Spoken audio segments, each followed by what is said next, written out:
morning, and thanks for tuning in to today's Crypto News Podcast. I'm joined by my co-host, and we have a packed show for you today. We'll be diving into the latest developments in the world of cryptocurrency, from regulatory updates to innovative new projects. That's right. One of the biggest stories we're following today is the potential approval of Solana ETFs in the US.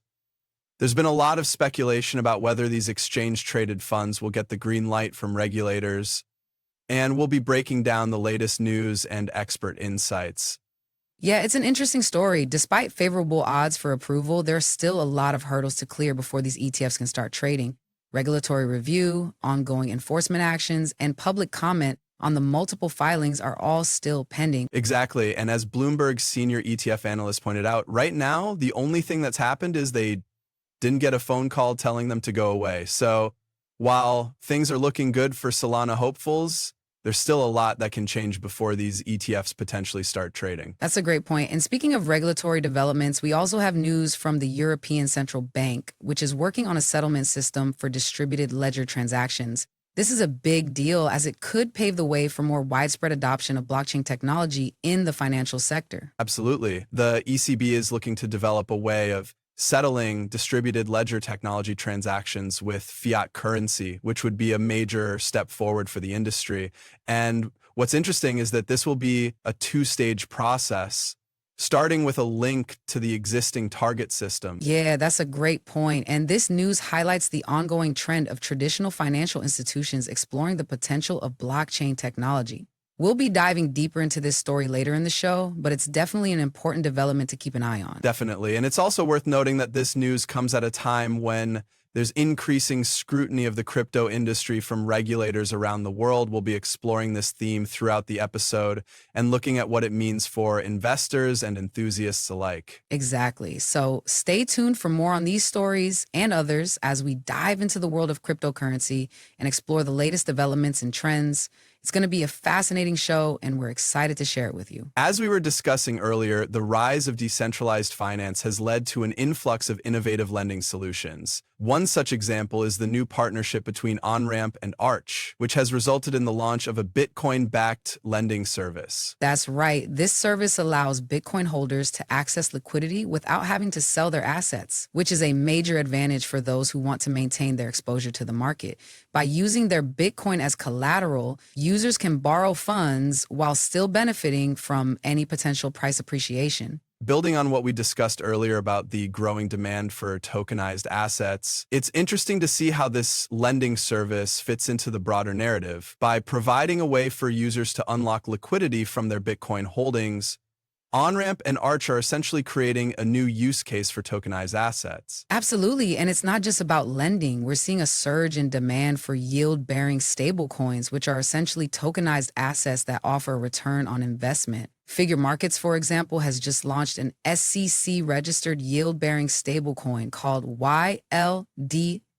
That's a great example. The YLDS stablecoin is backed by prime money market funds and offers daily interest, as well as 24/7 peer-to-peer transfers.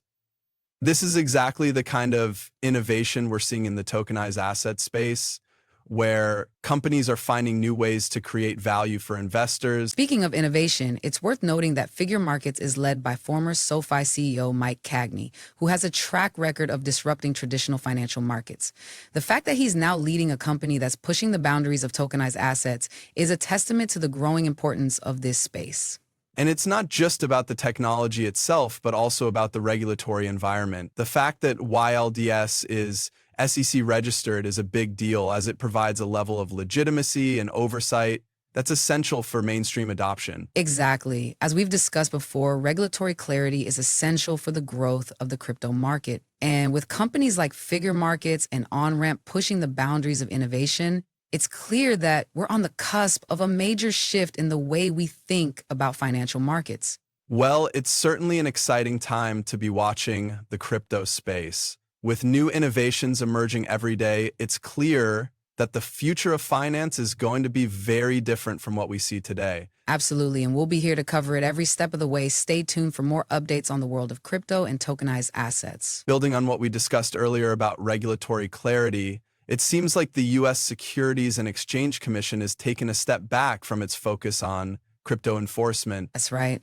The SEC has shifted what was once a dedicated crypto enforcement squad into a smaller group with a broader responsibility. This new unit, which was previously known as the Cyber Unit, will now focus on a wider range of cyber threats rather than just cryptocurrency. It's interesting to see this shift in focus, especially given the emphasis that the SEC has placed on crypto enforcement in the past. Do you think this signals a change in the agency's overall approach to regulating cryptocurrencies? It's possible. The SEC's Republican leaders have been critical of the agency's approach to crypto regulation, arguing that it's been too aggressive. This shift could be a sign that the agency is taking a more nuanced approach to regulating the space. Nuanced is a good word for it. It's clear that the SEC is still committed to protecting investors, but it's also recognizing that the crypto space is complex and multifaceted. Exactly. And speaking of complex and multifaceted, let's take a look at the Story Protocol IP token,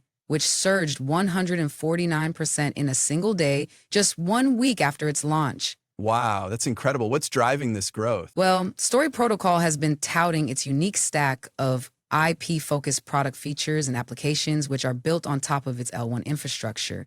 It seems like investors are taking notice of the project's potential. And it's not just the tech itself, but also the team behind it. Story Protocol has been transparent about its technical roadmap, which is likely giving investors confidence in the project's future. That's right. Transparency and communication are key in the crypto space, especially when it comes to building trust with investors. It'll be interesting to see how Story Protocol continues to evolve and grow in the coming weeks and months. Definitely. We'll be keeping an eye on this one. And in the meantime, it's clear that the crypto space is as dynamic and unpredictable as ever. That's what makes it so fascinating. We'll continue to follow the latest developments and bring you the most up-to-date information on the world of cryptocurrency. We just discussed how the current market conditions are affecting crypto companies, and it seems like no one is immune to the downturn. I'd like to bring up another example, this time from the gaming sector. Ethereum gaming franchise Illuvium has undergone a significant restructuring, resulting in layoffs and pay cuts for some of its core contributors. That's right. Illuvium had a pretty ambitious vision with its trio of interconnected games released last year, but unfortunately, the community reaction wasn't as positive as they had hoped. It's clear that the company is trying to adapt and rebuild in response to the feedback and the current market conditions.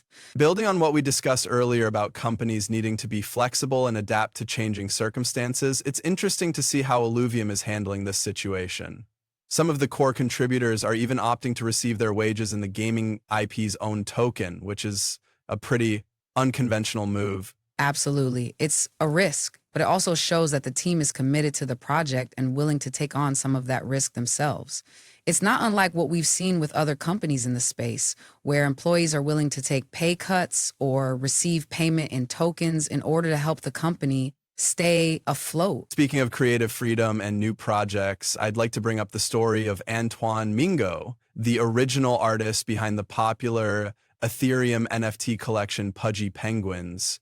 He left his role earlier this year due to creative differences with leadership, but now he's leading the art for a new NFT project called Burrs on the Barachain Network. That's a great example of how the crypto and NFT space can provide opportunities for artists and creatives to take control of their own work and pursue their passions. Mingo has said that he's found the freedom he's been craving with this new project. And it's clear that he's excited about the possibilities that Barachain offers. It's also worth noting that Mingo's experience with Pudgy Penguins was a bit unconventional, having been hired through a gig work platform like Upwork.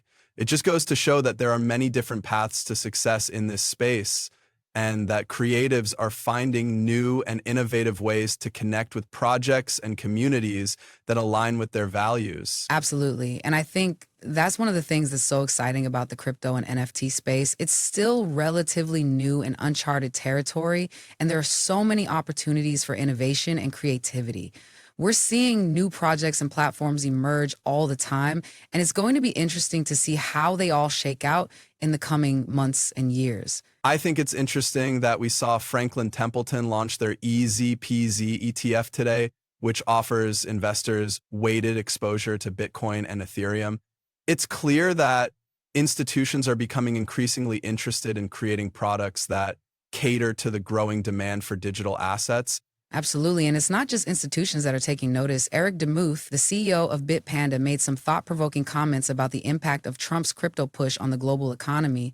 He believes that it's leaving the world no choice but to embrace digital assets. That's a pretty bold statement, but it's hard to deny the influence that the US has on the global financial system. If US policy is shifting towards a more crypto-friendly stance, it's likely that other countries will follow suit. And as we discussed earlier, the rise of institutional investors in the crypto space is creating a new kind of sticky money that's less prone to market volatility. That's right. Demuth's point is that this influx of institutional capital is creating a foundation for long-term growth in the crypto market. And it's not just about the money itself, but also the infrastructure and legitimacy that comes with it. As more reputable institutions enter the space, it's likely to attract even more investors and create a snowball effect. Which brings us back to the easy peasy ETF. Products like this are exactly what institutional investors are looking for, a way to gain exposure to the crypto market without having to directly hold the assets themselves. And as the demand for these products grows, it's likely that we'll see even more innovation in the space.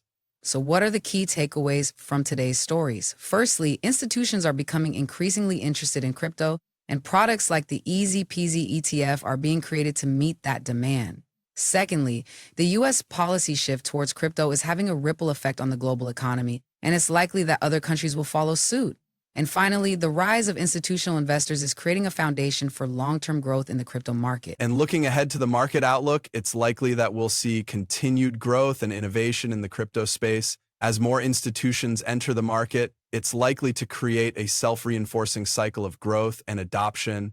And as always, we'll be keeping a close eye on the market to bring you the latest news and analysis. Thanks for tuning in to today's episode. Join us again tomorrow for more insights and analysis on the world of crypto. And don't forget to follow us on social media for the latest updates and behind-the-scenes insights into the world of crypto. Until next time, goodbye.